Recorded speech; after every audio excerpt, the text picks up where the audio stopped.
All right, good morning, everybody. How are we doing today? Today's Sunday. We're gonna go ahead and knock off this Sunday watch list. So a couple swings I'm looking at here are gonna be NVDA, Coin, Mara, and Palantir. Let's go ahead and jump into it. So start with the top-down analysis. We'll start on the weekly chart, right? So as you can see this chart, bullish. Trend is going up. From this 90 level, we had a run from $87 all the way up to 211. So again, bullish. As we have it coming down, right, we could potentially retrace this whole move all the way down to 134, 118. What I'm going to be looking for is to play a current bounce from this wave here, right? So this is a 382 fib from the longer term wave. I'm go ahead and hide that. And let's come into the daily chart now and see how price action is holding up here. So on the daily, you can see that we're ranging between this support and resistance, right? Came down here for what, 2 days just to come back into the range, holding this 170 as support. And right now, what we did was after we held this 170 as support, we had a gap up into this. Currently, have this as a dark pool level, but came up into the dark pool level. Just add this, by the way, so it wasn't there before, but it is a good reference right here, right? Because as you can see is we came up, attempted to break that resistance. We did break it the next day. We gapped above it just to come all the way back down into the range. Consolidated in this range for a bit, had another breakout. In this breakout, all we did is chop around for, let's say, 7 days from the 7th to the 19th. So about a week and a half. You chopped, came straight down into that support. Look at this deadly wick right here. Huge wick from 174 all the way to 169. Only about $5, but held it, right? Gap down, probably trapped all the bears just to push it all the way back up into that resistance. So now you can see that this was just a nice consolidation. You kept failing to break this level and hold, right? We'll break, hold it, consolidate it, drop. Broke, consolidated a couple days, drop. All right. So then came back up, found that there's resistance, dropped back to that support, broke again, and then we came down. Then we came down to this, let's call this the little flip point, the midway point, right? As you can see, that flip point held it as support, and we just kept kind of going back and forth on this, right? After we held that flip point, right? Came to support, you broke it, tested the resistance, came back down, held, right? Once you held, we had this nice run up. When we had this nice run up, we had a decent retrace here. This retrace back into that same level just so we could hold multiple candles on the daily chart here. One, two, three, four. Came up, came back down, back tested it 3 more times. Big rip. And all we're doing now is coming back to test that level. So that brings us to current day. Current day, what we're going to be looking for is one, play it safe as you can wait to play the break of this box, right? So above 183.30, we'll play it back up to this golden pocket or back up to these highs, right? I anticipate that we're going to come up to 230 plus by end of year. Or vice versa, if we want to get a more downside move, we'll be looking for support. Go ahead and leave that 382. That will come down there. All right.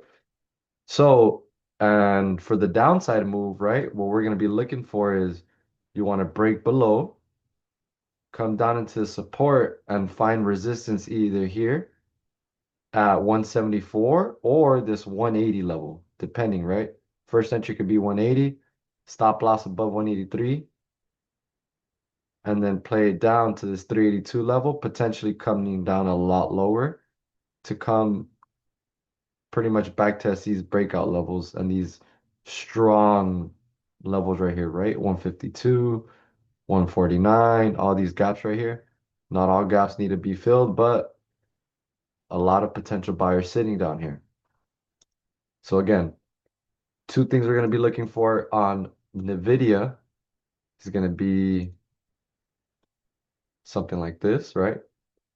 It'll be either move down, find support, build a nice base here at 174 to play that move up back into 200. And vice versa, your short opportunity is going to be the opposite. It'll be coming down, test that 174, come up and find resistance up here at either 180, 183 to then play that move to the downside, which I'm anticipating first point being that 170, 165, and then if it gets aggressive enough, we'll probably head down to this 150, 140 area. Two things I'm looking at NVIDIA. Bull scenario, hold this 174. Bearish scenario, pretty much reject this 183 and start showing signs of weakness to then play the move downward. All right. Next things we're going to be looking at is going to be coin. Coin and Mara, very similar, right? They're going to be running hand in hand. Mara is going to run depending on Bitcoin. And then while coin's going to run if all coins run. Currently, right? Look at bullish chart. First wave, second wave, third wave. This is your first wave. Had your first wave up, consolidated. Once we broke that first wave, came back, retested, right? You can see it right here. So wave one, and then we just chopped around. After we chopped around, came back up, we're consolidating at that level, and then we had that next wave up, which is wave two right here. When we came up to wave two, we back tested that first wave. Let's just say the first wave was right here. So wave one came up, retraced probably 50% after the first wave, right? You came up, came back down. This is a second wave high, came down, broke that second wave high, created this third wave up here. And after that second wave happened, right? All we did was come down all the way down to here. And we held that as support, as you can see right here. Build a nice little support. When we had that nice support, right? Here's a failed breakout. Came back down, all the way back down, just to have that third wave up. So now this is either going to be one of two things.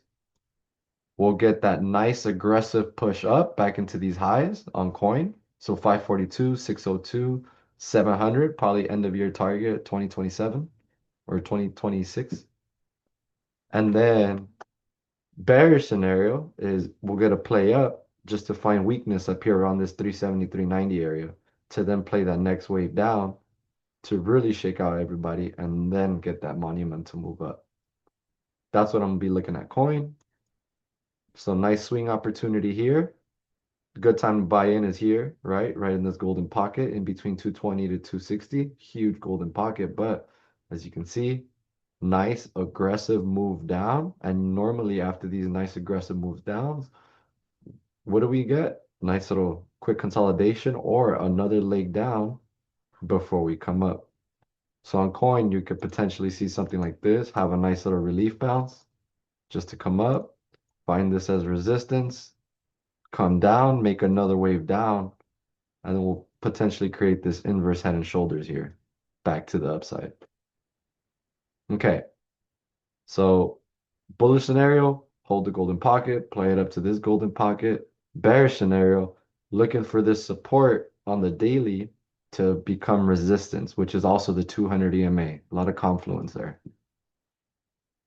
Mara, similar chart, right? Except I like Mara a lot better. Why? If we go on the weekly, obviously since all-time highs, Mara is trading at a very low point, right? But as you can see on the weekly, this was the old resistance. We have yet to fail to find support until, right, after this huge, massive breakout and rally, came back, just to backtest this $9 range, which is about where we're currently at. All right, so to me, this seems like a great shakeout before the next run up. I like the risk to reward ratio here for Mara calls. Me personally, I'll be getting 13 or $14 calls for probably end of Q1. So I can play those 13 calls up into the supply. And obviously, if Bitcoin breaks the high, we'll potentially rally up all the way to this 40 level. But Mara is looking like a great swing along with coin. Next will be Palantir. Palantir, so for Palantir, we're looking at this more as a shorter swing opportunity, more like an intraday. So if we go weekly, right? Weekly right now, just kind of within the range from the week. Had this previous high after this run up, right? Held this high, came up, huge bullish candle. The next 2 weeks literally engulfed that whole move. But we're now back testing that potential demand area and holding. So I'm looking for a retrace back up. First target area can be this flip point. So we might see this nice little curl come up, and that could be our bearish move to play more to the downside, right? Or can get a nice slow rally up into this 183, or even potentially go higher, create that next leg up before that plummet. But for Palantir, very easy evaluation. What we're looking for is holding this demand, play it back up. These are your flip points right here. So 171, 185, and this potential supply area. Obviously, if you break it, we're trailing into new all-time highs, into price discovery. Now, if we reject, that'll be the clear scenario to look for a move back down into the golden pocket. Golden pocket being down here at 83 to 57. Do I think we might get down there? I don't think so. I think the lowest we might come is this 100 area, which is a strong psychological support. But again, very simple. For now, if you want to trade this range, just bottom of the box, play it to the top of the box, top of the box, play it to the bottom of the box. More downside below this, more upside above that. Yep, that's what we're looking for this week. Thanks for coming to my first watch list, my first Sunday watch list. I've always done them, just never really recorded them and spoken about them out loud. So excited to do these more and stay tuned, guys. I'll be hosting more of these for you guys. Any tickers you want me to look at for you guys to do some technical analysis on, hit it in the comment section and I'll go ahead and send you a message or probably post a video with updated targets on that. Until next week, guys, hope you have safe trading and, well, don't fucking lose your money. Peace.